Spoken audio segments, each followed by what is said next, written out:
Helene was unprecedented on a lot of levels. Primarily, it was the first time that all three of the main rivers in the area, the French Broad, the Pigeon, and the Nolichucky, reached catastrophic flood levels at the same time.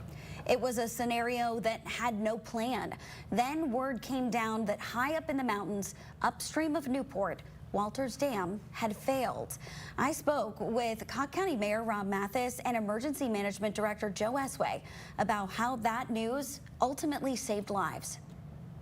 We had one credible state entity that called our dispatch center. Our dispatch center called me directly, and the language did not change throughout. I've listened to all the tapes. The dam is broken.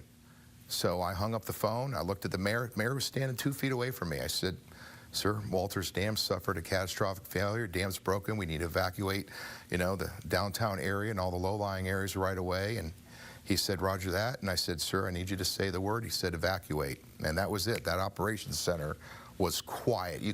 When I was telling the mayor the dam had failed, you could have heard a pin drop in that room. If Walters Dam fails, at the most, you have 30 minutes before Hartford is not underwater but just gone. And then you have maybe 2 hours after that, and Newport is off the map as well. It's just gone. Not flooded, but gone. And so we received a credible report. And so we had about 30 seconds to make a decision because we didn't know how old that news was. Had it just happened 10 seconds before we received it? Was it 10 minutes old? Was it 20? We didn't know.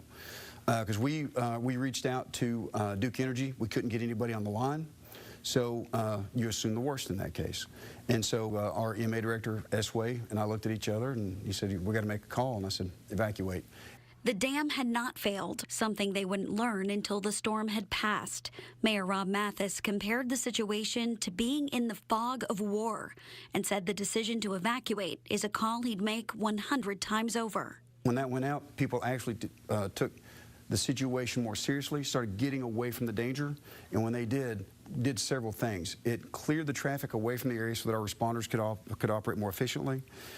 It cut down on the number of calls because there weren't people in danger, and it also made that situation overall just more manageable for our responders and for us as a whole, with the resources we had available. So, yeah, I would make the same call again. I'm telling you, we would have lost dozens of people in downtown Newport. We would have never found them.